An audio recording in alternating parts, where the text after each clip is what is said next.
오늘 대통령 모시고 1시간 한 25분 됐나?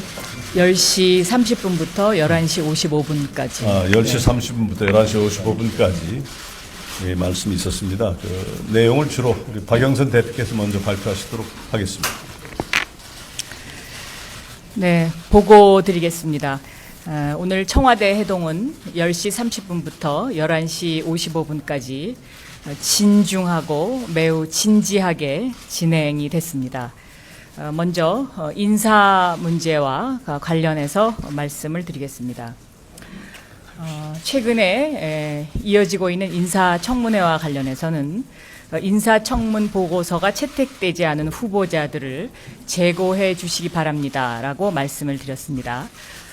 그리고 성함을 거론해서 죄송합니다마는 김명수, 정성근 이 두 후보님에 대해서는 좀 구체적인 말씀을 드렸고 제고해 주십사 이렇게 말씀드렸습니다.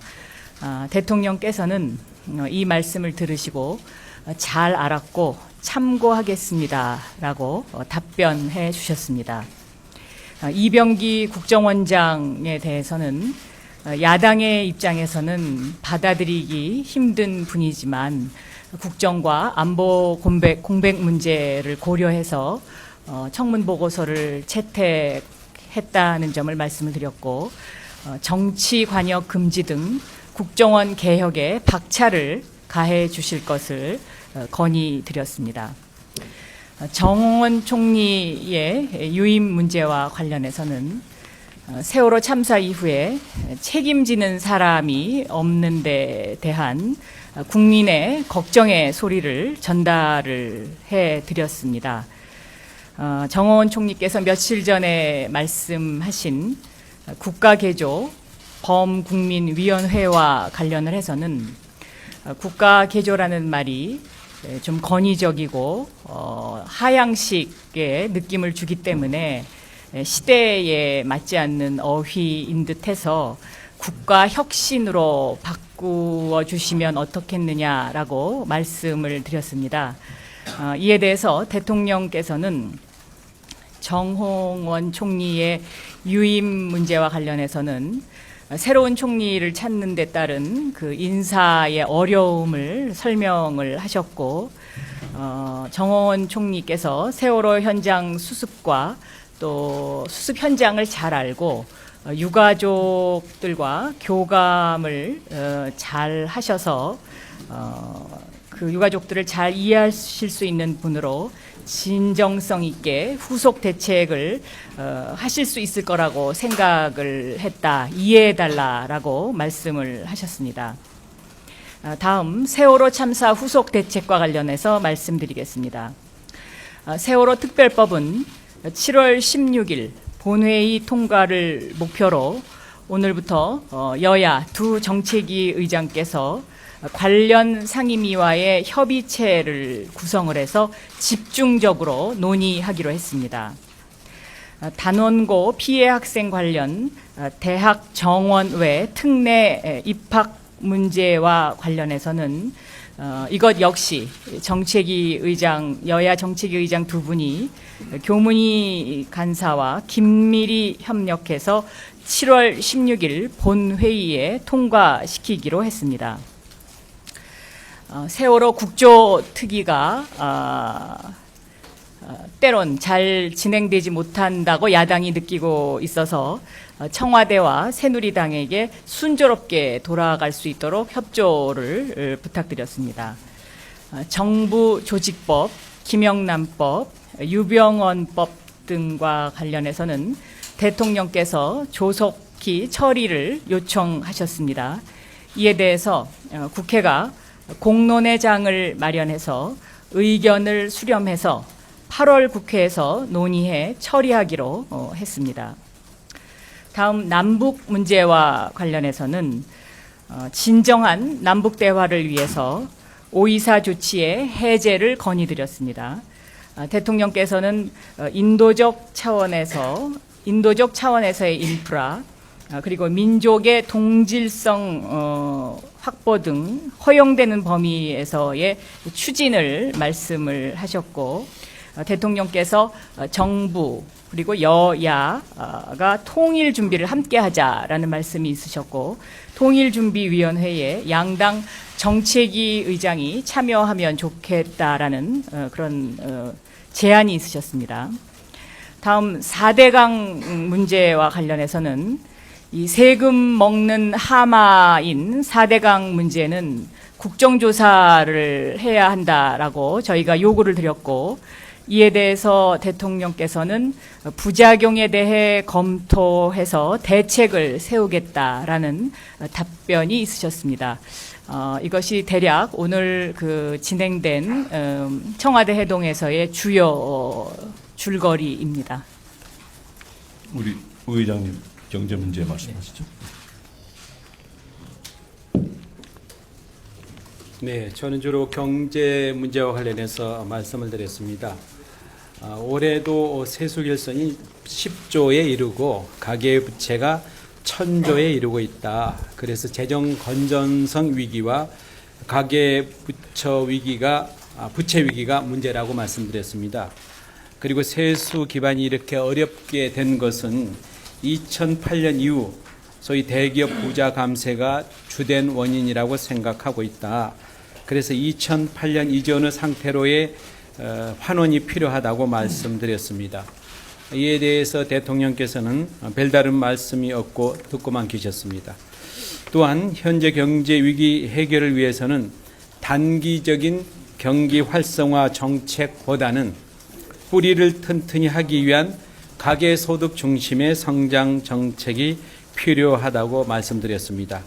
구체적인 내용으로 생활비를 줄이는 문제랄지 최저임금의 인상 문제, 그리고 비정규직의 동일시간 동일가치 노동에 대한 임금의 현실화, 또 청년 일자리 늘리기 등을 말씀드렸습니다. 이에 대해서 대통령께서는 생활비를 줄이는 문제는 아주 중요하다고 공감하셨으며, 청년 일자리 문제는 청년들이 가고 싶어하는 일자리가 어디인지 국회에서 의견을 수렴해서 그 일자리를 많이 만들 수 있도록 해달라고 말씀하셨습니다. 그리고 마지막으로 경제민주화 입법과 관련해서 제가 정부에서 제출한 기업 구조 개선을 위한 상법 개정안이 조속히 통과됐으면 한다고 말씀드렸는데, 이에 대해서 대통령께서는 챙겨보시겠다고 하셨습니다. 주의 의장님. 먼저 아니 먼저 괜찮죠. 내용 좋습니다. 제가 알맹이 있는 내용을 말씀을 드리겠습니다.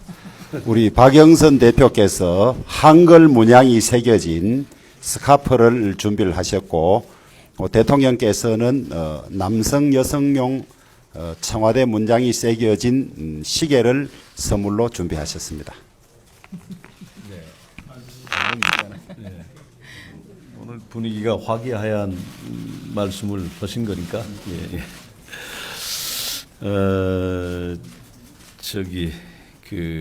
조금 정리를 좀 해보겠습니다.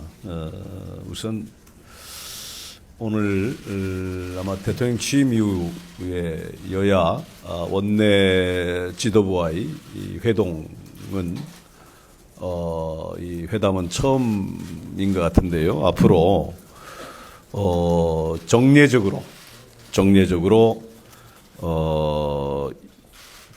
원내대표 또 정책위장 이 원내 지도부와의 이 정례회동을 하는 것을 그 대통령께서 말씀이 계셨어요. 그래서 국회와 청와대가 앞으로 국사를 놓고 허심탄회하게 논의할 수 있는 기회가 있을 것으로 이렇게 기대가 됩니다.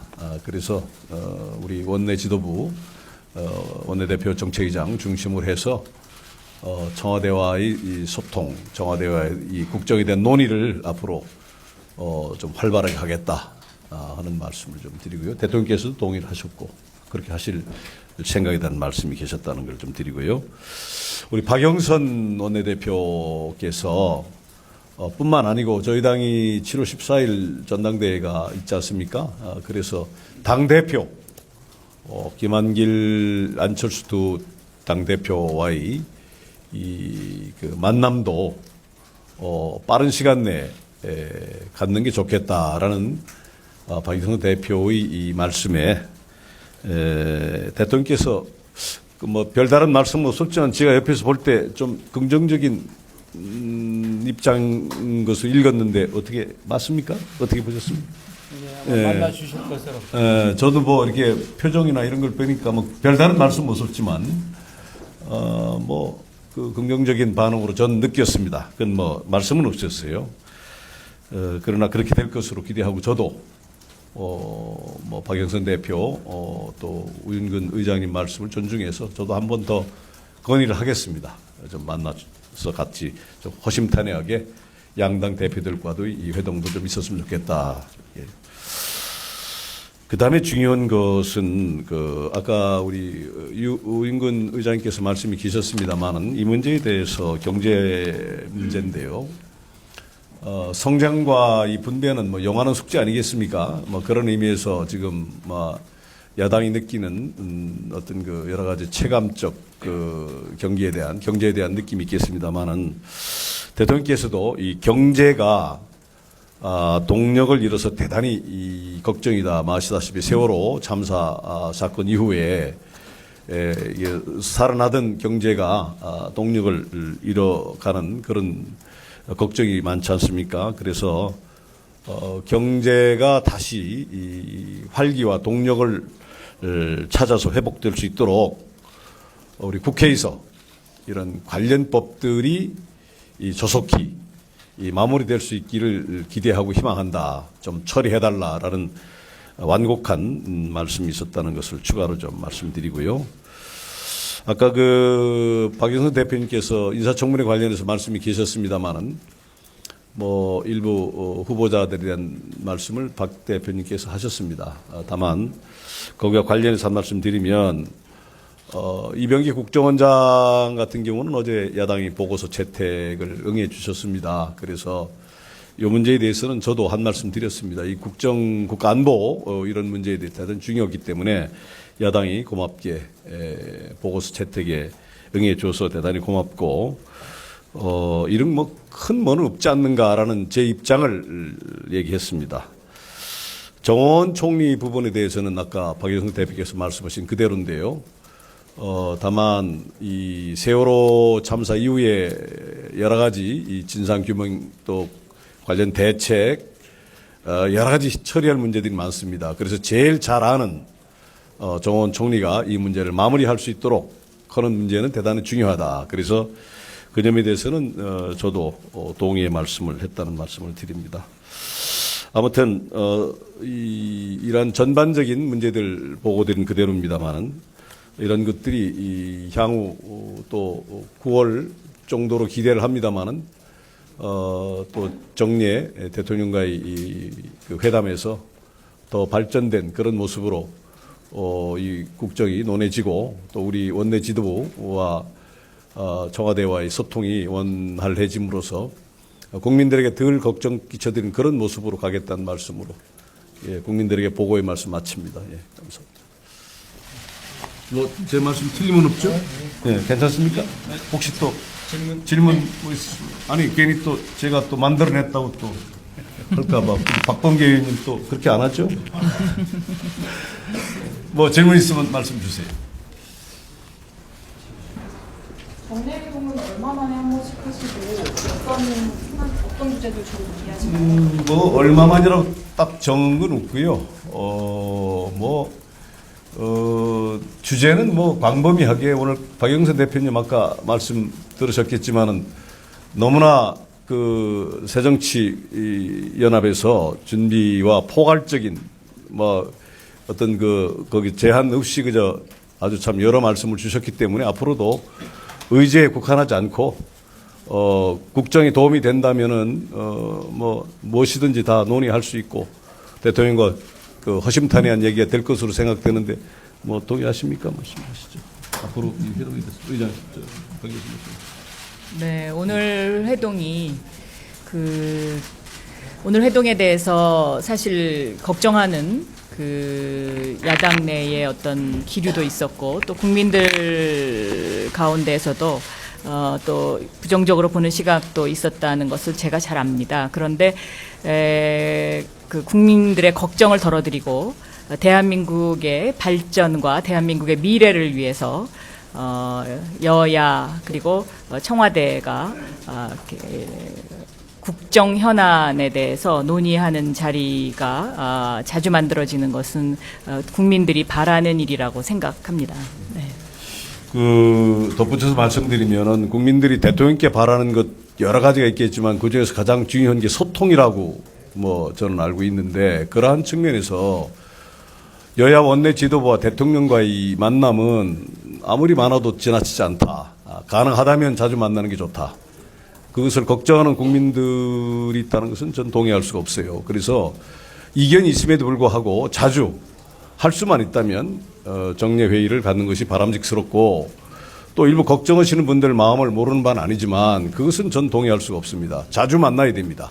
그래서 이견을 좁히고 공감대를 넓혀가는 것이 좋다고 생각하는데 우리 의장님 한 말씀 하시죠.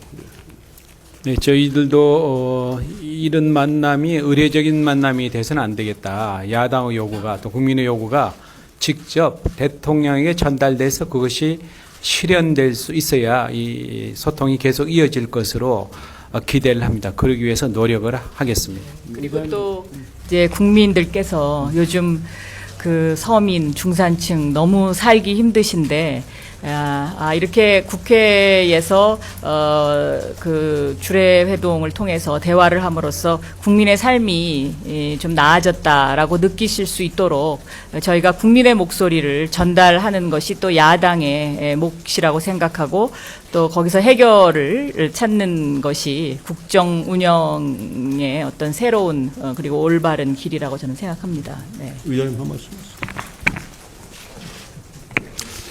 대통령께서는 오늘과 같은 정례 회동을 제안하셨고 양당 대표들께서 잘 논의해서 답을 주십사는 그런 말씀이 있었는데요.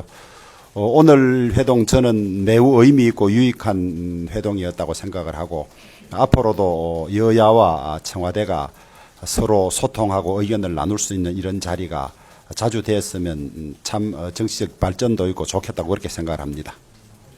그래서 아시다시피 이 박영선 대표와 저는 매주 월요일 11시에 주례 회동을 갖지 않습니까?